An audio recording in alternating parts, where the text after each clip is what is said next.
I got sort of used to having the last words being the principal of the school. That's a privilege that I enjoy almost every day. However, here I have come to give my last word, not to just conclude something, but to provoke a thought, and also to share what is it that we are doing as a mark of difference, as a mark of change, and as a mark of contribution to bring sustainable thoughts and dispositions. What noble words out here. Destiny of a country begins in its classrooms. Very well said. But did we ever think, if the destiny of a classroom has to begin in its, destiny of a country has to begin in its classrooms, classrooms where young people sit for almost 8 hours a day, 6 days a week, 200 days in a year approximately, year after year, for 12 years, till they pass out of the school, where their formative years are being formed in these classrooms, what should the classrooms look like? And what should they be schooled for, these young people? Should they be schooled for building the nation? Should they be schooled for societal building, or developing knowledge or concepts or values? Or should they be schooled for mastering the lessons that are there in their textbook and getting top scores? Because you cannot possibly mix everything. You need to have your objectives very clear. And that's when we started thinking, are there particular objectives for an education system in any country? And whenever I meet educators from different countries, my first question would be, what are the objectives of your education policy in your country? And who makes it? Very important. Who makes the education policy? And how often is it updated, reviewed? Well, I really never got a clear answer to all this. But one educator from UK who's working in Japan currently, heading a very large school there, had this interesting thing to share. He talked about 5 core values that are pervading the education policy of Japan. And what were the 5 policies talking about? All the 5 policies were addressing that the education should be such that when the child passes out of school, he should find harmony with himself, with the society, and with the nature. It sounded so perfect to me, and so utopian, in fact. How perfect it sounds that the objective of an education policy is to help a young person to find harmony with himself, with the nature, with the society, and with the nature then. It seemed really, really beautiful to me. And then I started wondering, what are the education policies that we have in our country? Who makes or who decides the learning objectives in our country? The universities, the government, or individual institutions, schools, industry, or the market? I'm very sure people sitting out here belonging to different generations, we have quite a few of them from different generations. If one generation went to school purely for knowledge development, another generation went to school for education, because education is a tool for transforming one's life. Yet another generation went to school because getting a formal qualification is essential for employability in the government sector. And now we have the generation going into the school, and their objectives, even they do not know. Their objectives, they think, is only to pass an examination. An examination year after year, and finally at a 10th grade level or a 12th grade level, clear a board exam. And then another entrance exam into the professional courses. We had a lot of introspection about it. Where are we headed to?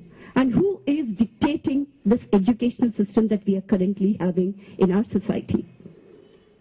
And then, if I really have to look back 10 to 15 years, I don't think it is the universities or the government or the administrators of a country who are actually prescribing the education policy, saying that this is what the young people have to learn.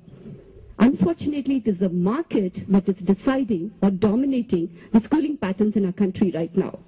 And what they say, they have created a lot of hype, saying that your life is doomed if you don't get into an IT job. And the kind of fancy and the hype that they created, it's more fancier than what Alice would have wandered into when she went into that wonderland. The mirage of IT jobs and the dollar dreams have redefined the education system particularly in our state in the last 10-15 years. The schooling hours have changed. It's not 8 hours anymore. They're 8 a.m. to 8 p.m., 7 days a week, and almost 330 days in a year. This practically 24/7 schedule, what is it preparing the young people for? It's all, the objective is one thing. After grade 12, you write an admission test to get into a professional course, and that's when your life is made. Well, it's certainly unfortunate to think that what is practical and relevant in 2011, these young people are not going to work in 2011. They're going to work in 2021 or 2025.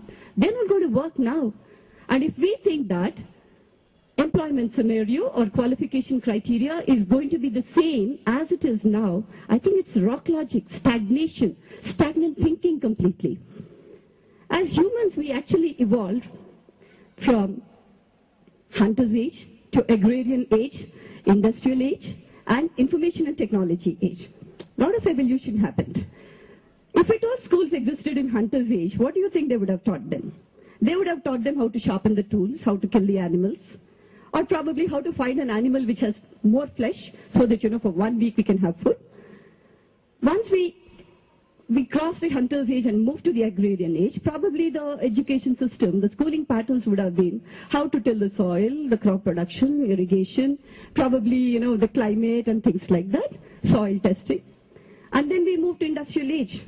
The schooling patterns would have been about how to use a machine or, mass production and things like that. Then we moved to the information and technology age. Well, it has two phases, this IT age. One phase is about developing technology, learning technology, and using technology, how to go ahead, and how to gather a lot of information. And the second phase of IT age is that since we have this technology and since we have so much of information, what do we do with it? There's an explosion of information. What do we do with this information and technology that we have? Do we keep finding more and more technological gadgets, or do we do something with this for the benefit of the larger humanity? It's a big dilemma. But my question here is, are we in the phase 1 or the phase 2 of IT age in India? Because IT age has come to India only about 20 years ago. Sometime in the 95s. Whereas the Western world, the developed world, is already at the threshold of wisdom age. They have crossed all these ages and they're almost at the threshold of wisdom age, and they're advising us that you don't have to do all the things that we have done. Since we are experienced, we are telling you do something better. But no, we want to do everything that they have done. In fact, there was one educator I remember, she's an African Australian, who talked about, in a particular regional conference that I attended, she talked about the colonialism, the colonial mentality that we all suffer from. We want to do what Europe has done. We want to do everything that Europe has done. It really got me into thinking a lot. In times of change, learners inherit the earth. What I'm trying to say here is, in times of change, learners inherit the earth, while the learned find themselves equipped to deal with a world that no longer exists. If we teach the young people of what is relevant in 2011, what will they do in 2022? Because this world will not exist then. And that's when we started thinking, do we get controlled by the market? Do we run the school like the market is dictating? Do we run the school like the parents who are hypnotized by these market demands? The market demands are almost like the Pied Piper's call. All of them just, get hypnotized and run behind them. Do we do that? Or do we wait for some kind of governmental policies to change the education system in our country? Because waiting for a change from the government sector is like meditating for good about 20 years for God's blessings. And then our belief is that honesty is the only policy that you can believe in. Honesty is the best policy. You don't have to wait for a governmental policy to bring in changes in the education system, because there is nothing better than this. And that's how we started taking our own proactive steps. We thought we need to have academic honesty. When we are running a school for education, we run it for education. We are not running it for telling them that you need to learn this with a menu approach, as my students have said, or a spoon-feeding system saying that this is what you need to learn. We decided that we will create new paths for them. And what did we do? I want to share these practices to show you that in times of change, how to equip a learner, not just with the concepts of math or, the theories in science. You need to equip them with attitudes and values. And a few practices that we do in the school is what I want to share with all of you. To get the attention of these young people is not an easy task. To get them to hear you while talking about something is certainly not easy. So the first thing we thought about is, let's create a culture in the school. A culture where everybody talks to each other, not shouts at each other, and everybody listens to each other. And this is what I want to share, the culture of our school.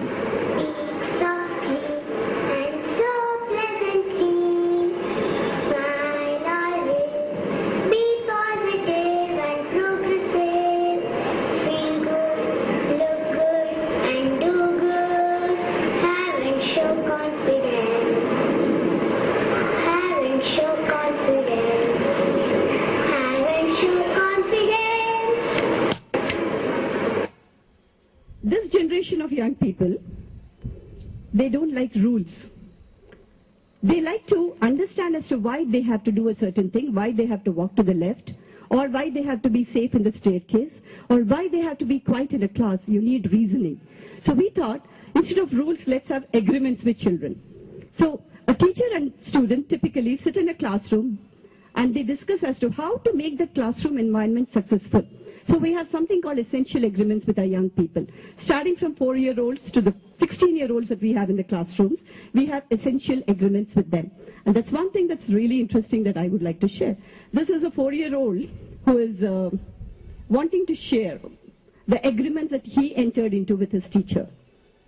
First agreement is, don't run in the corridor, we will walk till left. Second agreement is, don't spill the food, we will eat everything. Third one is, don't shout, we will speak softly. Fourth one is, don't make class dirty, we will keep classroom clean. Fifth one is, don't fight each other, we will love them. You know, how beautiful. When you have children on board with you, they are along with you, agreeing with you that this is what we will do to make the classroom transaction a grand success. And then we came to this next part of developing qualities in young people, attitudes in young people. We normally see corporate executives having, workshops like how Krishna Sagar conducts in the corporate world, train them into emotional intelligence, train them into attitudes. Attitudes and values don't come at an age so easily, at this adult age. They have to be nurtured from a young age. So in a state where usually in the classroom you have young people mastering the topics in the textbook, we have young people discussing what qualities they have. And also they assess themselves, because we don't conduct an exam for their quality. We conduct a discussion. We tell them that you tell us what qualities do you have. And this is what I want to share about that. How each child is talking about the qualities he or she has. I feel I'm an important person. We ask a lot of questions and find the answer. Knowledgeable? Yes, I'm knowledgeable because I read about planets and plants. I read so good. I feel I'm a thinker because I answer, I think before I answer, and before I write. I feel that I'm a good communicator because I express my feelings and thoughts to others. Principal, yes, I'm principal because I am displaying in my class and in my apartment I call all my neighbors and I take the pledge. I'm very open-minded because I listen your ideas and then I say my ideas. I'm caring because I help others when someone is in need. Yes, I am a good thinker. Whenever I have a problem, I find the problem and solve. I am a well balanced because I balance all choices in food, playing outside, and studying because I think before I act. Well, they're talking about the qualities they're developing, and they're also explaining why they're reflective or why they're balanced. That's a kind of grooming with attitudes. That's a kind of self-assessment they do. Now, coming to the next part of it. Everybody would have heard about the 7 habits of highly effective people. I'm an ardent fan of Dr. Stephen Covey. I have been following them and I've been internalizing them for a long time. And that's when we realized that why should only adults benefit with these effective habits? Why can't the young people grow up with these effective habits and grow up as leaders? And that's how in our leadership school out there, we have every acorn growing up as a leader with these effective habits. 7th habit. Welcome to our leadership school. We are graduating from the PYP classes with all the attributes designed in an ideal student. All? Yes, all. I should be honest. I must say, some of all. We are learning to be effective, personal and publicly. We take inspiration from Dr. Stephen Covey and 7 habits described by him. Undoubtedly, we are the most proactive leaders. Everything that we start, we begin with an end in mind. In our behavior, our studies, and in all our activities, we put first things first. We talk to our friends, we listen to our parents. We keep one thing in mind, that they can also be right. We think win-win. I don't interrupt the class with my questions or stop dad from giving me an advice because I seek first to understand and then to be understood. As a team at Silvero, we believe in 2 plus 2 is 200. So we synergize at achieving big things. Our former president, Dr. Kalam, said, aiming small is a crime. We sharpen and sharpen. You know what? Our minds. Unless we keep sharpening and sharpening it, the saw, what we call mind, will drop. So finally, by implementing these 12 habits, there are leaders in us. Okay. A good human being can be a good student. But a good student need not necessarily be a good human being. That's what we have always believed in. When I see a young person shabbing with his homework or not doing his work completely, I fear that he may grow up as some engineer or a contractor who will leave a flyover midway, or leave a road incomplete, or leave bumps or potholes in the road. And when I see a young person copying the exam or finding shortcuts to his learning, I fear that he may grow up as a corrupt person. And when I see young people disrespecting pencils, erasers, benches, chairs in their classroom, or even the seats in the school buses, I fear that they will grow up as threats to conservation or threats to public property. We discussed a lot, we introspected a lot. How do we develop this kind of self-responsibility? Because work culture, commitment, integrity, accountability don't come so easily when we grow up. They need to be nurtured from a young age. And we had to find a way of developing this self-responsibility in them. We developed a homework policy because that's the work they have to do every day.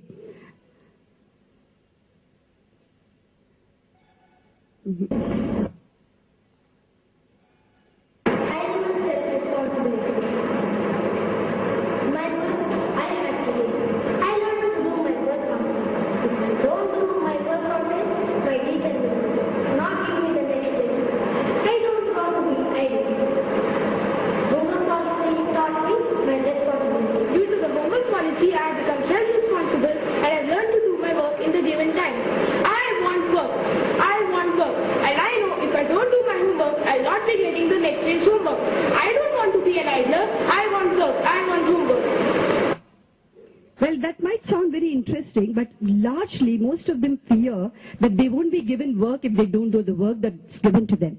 And they've also managed to do the work within the time available. And I think we are achieving a lot of these things with simple policies in our school. Dussehra. Every year, October, we celebrate. Why do we celebrate Dussehra, the Hindu festival? We celebrate because we want to celebrate the victory of good over evil. And how do we celebrate it? By burning the effigy of Ravan every year. Ram Leela, we call it. We redefined it. We thought, let's do it a little differently. We told the young people that, all of us have a lot of bad habits. Let's start listing them down on a paper, and let's burn this along with the evil Ravan. And what is burned cannot come back. It's very easily said by everybody that habits die hard. But we in the school made it real that habits can be burnt and they will not come back once they are burnt. Can you imagine that young people are proudly, what they display? They're displaying their bad habits on the list there. Bad habits amounting to nail biting, spending long hours in the toilet, watching a lot of TV, not listening to parents, troubling the siblings, or, asking mommy and daddy to buy more and more things. Bad habits were varied from one end to the other. They proudly display their bad habits there. And you know, you must have seen queues in ATMs and banks and the airports and movie halls. Have you ever seen a queue where young people are queuing up to burn their bad habits? This is how we've told them that it's okay if you have bad habits, so long as you burn them and don't allow them to come back. I, me, myself is a syndrome that most of the young generation, no, the adult generation is suffering from. I, me, myself. Me and my family are the most important, nothing else. And that's for that we thought, let's sensitize these young people. And, you know, if they just grow up in that selfish feeling that it's me that's important, my home, my family that's important, we are going to head towards a society with a lot of threats around there. So we thought, let's develop a civic and social responsibility program of the school called Me and My Country. From planet protection to civic and social awareness to taking care of the society. All kinds of initiatives we do under that. In fact, we have even endeavored to write a book called Me and My Country, where we have redefined all the values as propagated by the leaders in the past. You know why we need to redefine? Because times change. As Dr. Hari Prasad was saying, change is the only one that's sustainable. And in times of change, if we don't change along with the change, we remain static. So we redefined the values. We told them that what has been told at that time in 1940 or 1870, let's redefine them. We brought back Gandhiji alive. We brought back Gandhiji alive in such a way that most of the sayings that he had taught, we brought them into 5 mantras. The mantras of Mahatma, we call them. We talked about Swaraj, Swadeshi, Satyagraha, Sarvodaya, Swadharma. And they had extensive discussions about what is Swadharma, what is it that you need to do, what is Sarvodaya, how do you take care of the universe around you, and what is Swaraj. Swaraj means independence in you, that you need not depend on others. All kinds of redefinitions and interpretations we encourage them to have. We also discuss the 7 deadly sins as told by Gandhiji. Many times in the assembly we tell them, you know, out of impulse, they say 7 deadly sins of Gandhiji. We have to remind them, no, the 7 deadly sins as told by Gandhiji. We talked about knowledge without character, wealth without work, commerce without morality, science without character. All these we discuss with them. When we discuss wealth without character, wealth without work, one incident comes to my mind. 2 of my students went to participate in an inter-school competition. Due to shortage of time, they were not allowed to participate in that sport. Yet, the school gave them a participation certificate. These 2 girls came back to me saying that, ma'am, how can we take the certificate because we did not really participate? How can we accept the certificate? It's like wealth without work. And they returned the certificates. I feel indeed proud about them. Me and My Country book, a resolution card, where resolutions for civic and social awareness are clearly written. What one can actually do to change the society. Most of the young people sitting here know what these resolutions are. And they also they conduct signature campaigns, in fact, to promote these resolutions amongst the adult community that come to our school. Our mission statement we have proudly displayed here. We have proudly displayed here too. It talks about it actually gives us a direction. What are the educational objectives in our school out here? We have a campaign called Beautiful Tree. We really love the tree. Gandhiji said, grow beautiful trees. He didn't talk about the trees that you're seeing out there. He talked about, when he said beautiful trees, he talked about the pre-colonial schools that existed in every village before the Britishers had come. They existed in every village and they educated the young of that village. And we took up the Beautiful Tree campaign and we sensitized the children to the need that because you are born in a privileged family, to be coming to a school and getting educated without any difficulties, you have a responsibility to help the young people who are not as privileged as you. And in this process, we identified an NGO called Rural Development Foundation, which is doing a wonderful work with the young people in the rural areas, giving them education with values. They're even training them into stopping social evils like dowry system and loans and things like that. We took our children there, we showed them, see how young people from underprivileged families are growing up with values. When we see good, either we appreciate it, or we support it, or we try to multiply it. So we took up the Beautiful Tree campaign. We raise funds every year for these 5 schools that are run by Rural Development Foundation. And our young people interact with their children. Those children come to our school, their teachers come, we go there because we feel that when you see good, you need to work on multiplying it. I have a lot of things. I can say a million things about the practices that we introduced in the school, but then there is a time limit to it. The mission statement, as it is said, to integrate in teaching and learning the goals for conservation and social justice, to develop civic virtues and emotional skills that can empower our icons to be icons of personal and social change, who will play leading roles in transition to a sustainable future. Don't get me wrong, it's not just good human beings that we are grooming in the school. Character first, competence next. That's the inside-out approach as a mantra that we have in the school. If you are a good student, you're going to be if you're a good human being, you will be a good student. Our convictions that this is going to be true and this will truly be realized, proved in the last year board exam, the CBSE board exams. 80% of our students passed out with A1 grades. And in national level talent test, most of our students are at par with the top 10 schools of the country. But the unfortunate thing is we don't advertise. We don't believe in publicity at all. So it's our work that speaks about us, not big hoardings or big advertisements at all. While results and marks and scores and ranks are very tangible, very obvious, but qualities like what I've shown, qualities like being reflective, being principled, helping in the society are not very tangible. Only discerning people can recognize them. However, our students work as a brand ambassadors of the school. They carry the flag forward, and it is their conviction that they can grow up as good human beings who will be the icons of change that makes us believe that the destiny of a country can certainly be created in a classroom. Thank you very much.